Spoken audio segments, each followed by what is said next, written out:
Hey, Chris, I know you've already got a couple games under your belt this season, but how weird does it feel knowing that it's going to be over a week into December and you'll be playing your first home game at the Yum Center of the regular season? Yeah, I haven't really thought about that too much, Matt. I was there for the 2 exhibition games, just trying to improve our team every single day in practice. And so I haven't really taken any time to think about it being my first game. I think more about our team being ready against DePaul than anything. Brett? Hey, Chris, what kind of challenge are they, defensively, particularly with Freeman and what he's able to do? Yeah, they're a challenge. I mean, they play fast. They've got some talented players. I think they're playing well together. They run their offense in a way that spaces the floor pretty well. They run some good actions and have some counters for that. Obviously, Javon is a guy that can take over games. They've been in some tight games with, 6-8 minutes left in the game, and he virtually scores almost every point down the stretch without being selfish. He just gets it going. So he's a big challenge. He's not the only one. We recognize that they have several guys that can get to their spots, can score at a high level, and I like the way they're playing. And then when the shot goes up, they're one of the better offensive rebounding teams that we've played. So that's another challenge in and of itself. Michael? Hey, Chris, when you have an extended period of time like this to prepare for an opponent, does it give you extra time, to look inwards? And if so, what's kind of been that focus for the team as a group this week? Yeah, obviously when you have more time between games, you don't spend every single second on the opponent. So we really took a look at the NC State game, some areas that we want to improve, and again, improve from the Michigan State game, and just the continual improvement. I thought we did some really good things on the offensive end in the first half. I think turnovers, especially early in the second half, allowed NC State, and I don't want to say to get back in the game, because there's 2 teams out there that are competing, and it's not just because we didn't do our job. They did a really good job, and they increased their pressure. We turned the ball over. We gave them some transition looks, and it became a much closer game. So again, turnovers is something that we've been trying to address, literally since we've been playing games, because it's hurt us in several games. But I thought we made a few strides against a pressure type team against NC State. That's what we're going to have to do against DePaul.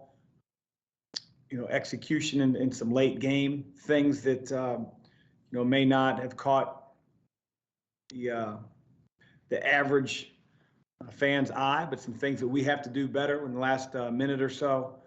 But yeah, we've looked inward, certainly with great respect for DePaul, and that's who we start preparing for today. Go to Brett and then Kent Spencer. Chris, obviously there's been some foul trouble. There's been some different factors, but when you look at what Sam's been doing the last few games, obviously not getting in any kind of rhythm. Some of that is minutes, but what is he doing both in terms of the fouling and then offensively? What are you seeing from him when you look at it? Yeah, I mean, I had a talk with Sam the other day. He just has to play better. I know that's pretty generic, but that's what he has to do. I think that he has to be aggressive when those opportunities are there, and when they're not, be less aggressive and move the ball and really get lost in transition. Get lost getting to the offensive glass. That's where I think he's made his mark when he's been a really good player for us. So we haven't lost faith in Sam, but he does have to play better for us to be a complete team. And he had a really good practice yesterday, so hoping that remains the same here these next couple of days as we head into DePaul. Kent?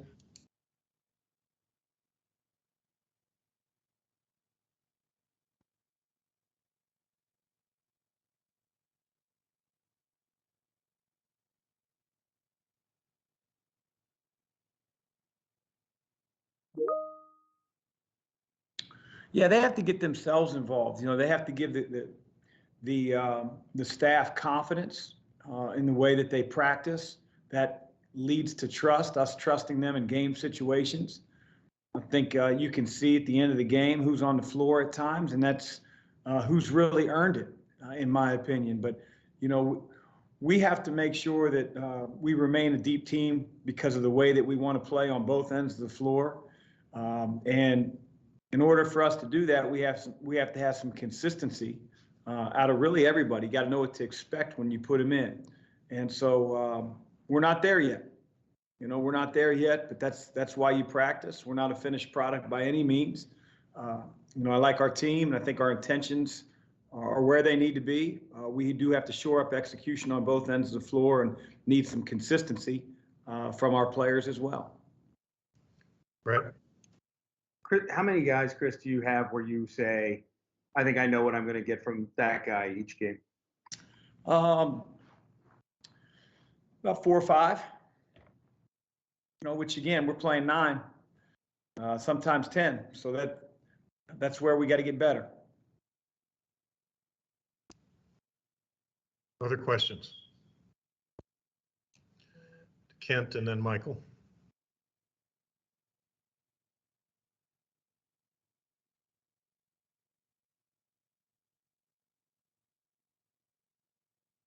Hey, I'm not getting into all the he said, she said stuff. My worry is the 14 scholarship players, the 18 total players we have on our roster, worrying about the next game. And all that other stuff will sort itself out over time. I'm only concerned about, you know, our team and getting them ready to play and them knowing that they're my only focus. Michael?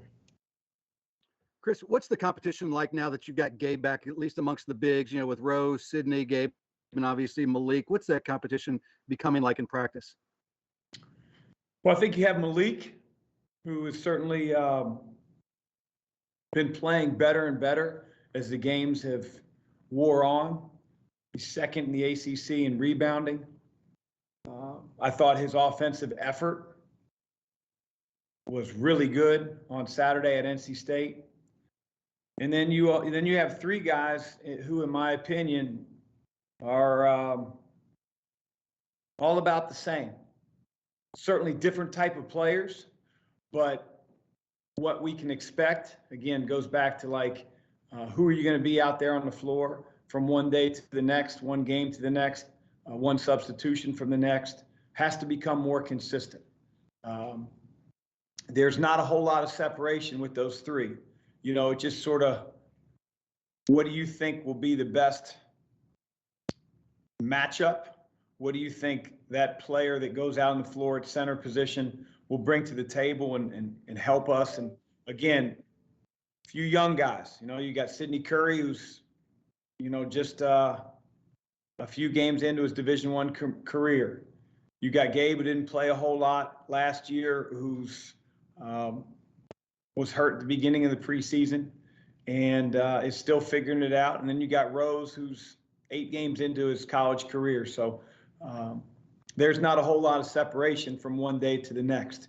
And a few guys have made some big time leaps, and they need to continue to make even greater steps as we can sort of solidify who our backup center is over time. Coach, thank you for joining us. Media, thank you for being on the call. Have a Thanks, great guys. day.